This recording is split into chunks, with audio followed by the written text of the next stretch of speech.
Hi, by now you must have installed the QTI tool, must be here in your project, the assets folder. So, I'm gonna show you how to quickly start and show you the power of the tool.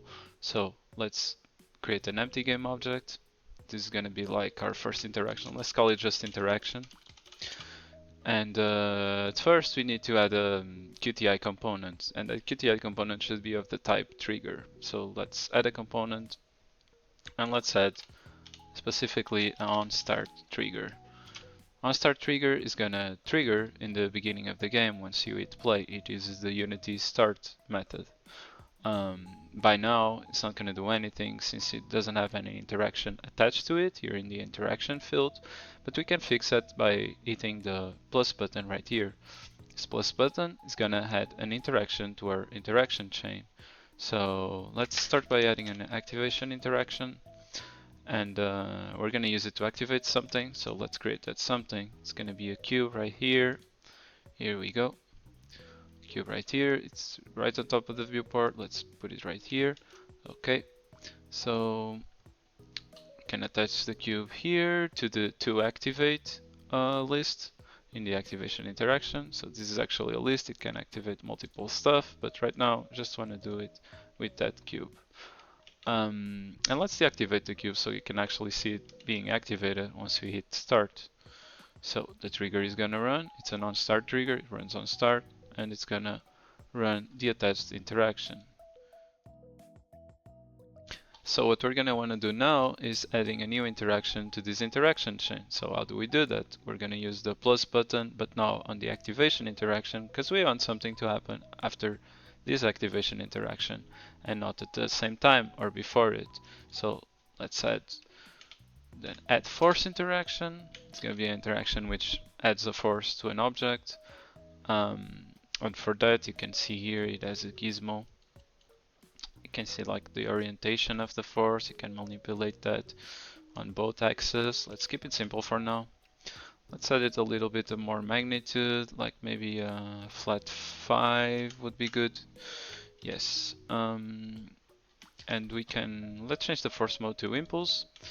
And in order to attach our cube here, we're gonna have to give it a rigid body, because it only works with rigid bodies. This is the Unity physics system. So this rigid body, let's use gravity, we don't need it. And now we should be able to attach our cube to it. Here we go. So now if we hit play, we can see that the cube is gonna be activated and it's gonna start being pushed. There it goes. Keeps getting pushed like forever. So there's a way to fix that. Let's deactivate it. Let's deactivate it after it gets pushed. Let's just keep going. Now the shortcut button on the add force interaction. We're gonna add an activation interaction to deactivate the cube. But in this case, we're gonna assign the cube here the same, but in this case, let's just change this flag to false, so the cube gets deactivated instead. So if we hit play, nothing happens. That's because the activation interaction that deactivates the cube runs in the same frame as all the other interactions.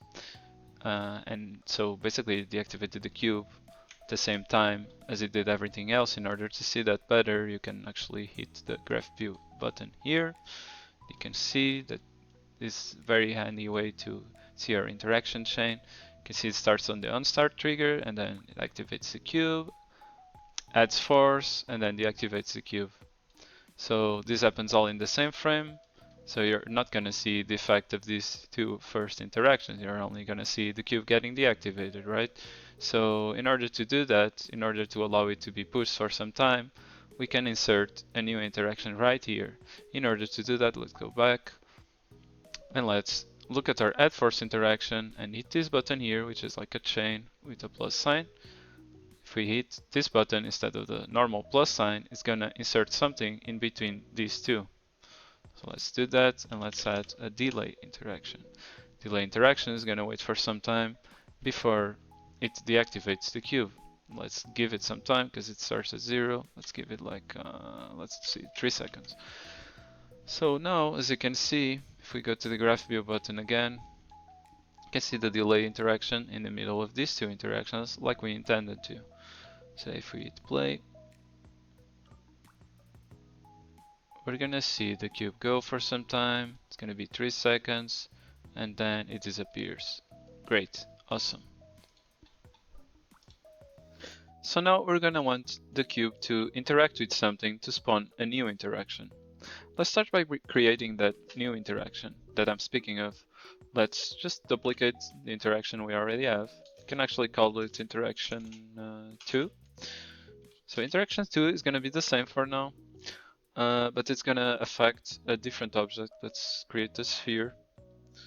And that sphere, let me just turn on the cube to see if they're okay, they're separated enough. I can see both of them in my viewport. I'm gonna deactivate both because the sphere is also gonna be activated by the activation interaction and deactivated by the end. We're gonna have to add a rigid body to the sphere. Rigid body, and remove its gravity as well, so it can work the same as it did with the cube. And as you can see, touch it to the add force interaction right here. If we play, we're gonna see both the new sphere and the cube go and then disappear after 3 seconds. There they go. But now we're gonna want to change the way this interaction starts. So in order to do that, let's hit the shortcut button right here. This allows us to replace the trigger. Let's replace it with a trigger that uses physics, in this case a step-on trigger, so it can detect something stepping into it. Let's attach a box collider to it. This is a window that's gonna appear every time you add some physics trigger, so it helps us pick a collider. Let's pick the box collider. And it automatically sets itself as a trigger because step-on trigger needs triggers. And you can see right here in the gizmos, all of this that's red, it's what's interactable. So if we put it here and enlarge it, let's just start by enlarging it and putting it in front of the cube's path. We're gonna want the cube to move for some time, eventually hit this, and let's just see where the cube is and interaction is okay.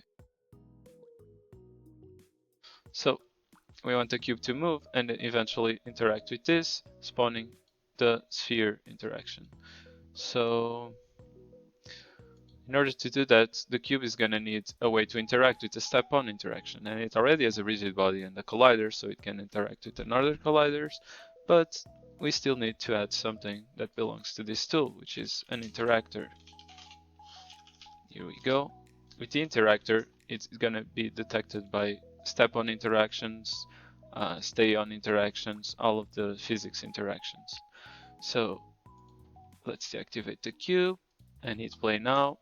And once the cube hits that interaction, it's gonna hit the step-on trigger and spawn the sphere interaction. There they go. As you can see, it started with a delay. So now we're gonna want to trigger this interaction too, not with the cube, but with a player-controlled character. In order to do that, let's go into our project folder and look up our QTI demo player, third-person demo player character. Here it is. Let's just remove this gravity from it. And as you can see, this character as a player controller, it has its own way of moving.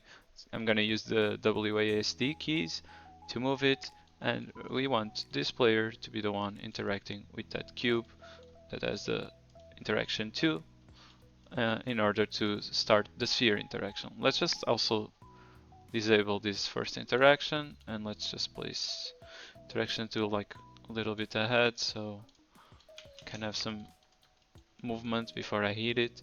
So if I hit play,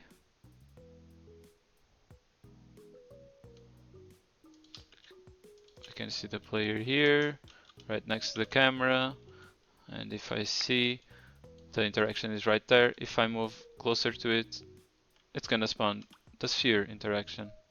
There it goes. can do it again and the sphere will keep going. So now we're gonna change this step 1 trigger into an input trigger. Input trigger works similarly, but it doesn't work when you just go into it. You actually have to press a button to activate it. And that button is specified here in the player controller demo, because you also need to implement a specific interface called iInput interactor in order to interact with input triggers.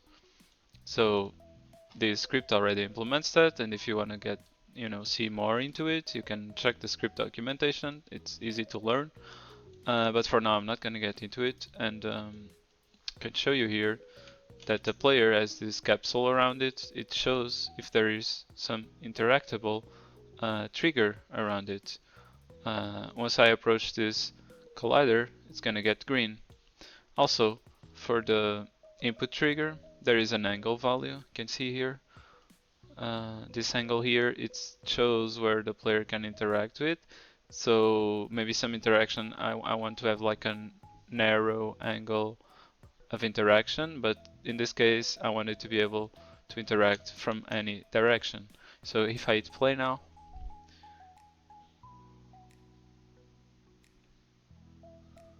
and now if I approach, as you can see, it's gonna turn green. If I not close enough, it's red. I'm gonna approach and I'll press the interact key, which in this case is spacebar, and you're gonna see the interaction starting. And again, every time I hit the spacebar. Now for a different way to interact with this interaction, let's just press a key directly instead of using the player. So we can replace the trigger again and select key trigger. This trigger works by pressing a key or even releasing or holding. In this case, let's press the spacebar. And now we don't need a player. I can actually delete it. And it's just gonna be playing the game. And nothing happens at first, but every time I hit space, the ball appears, gets some force, and keeps going. There it goes.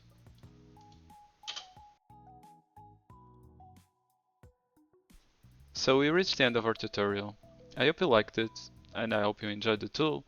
You can try out our different demos to see other ways of implementing interactions. This tutorial was a very simple way to get into it. So if you enjoyed the tool, please leave us a good review on our asset store page, and thank you so much. I'll see you next time.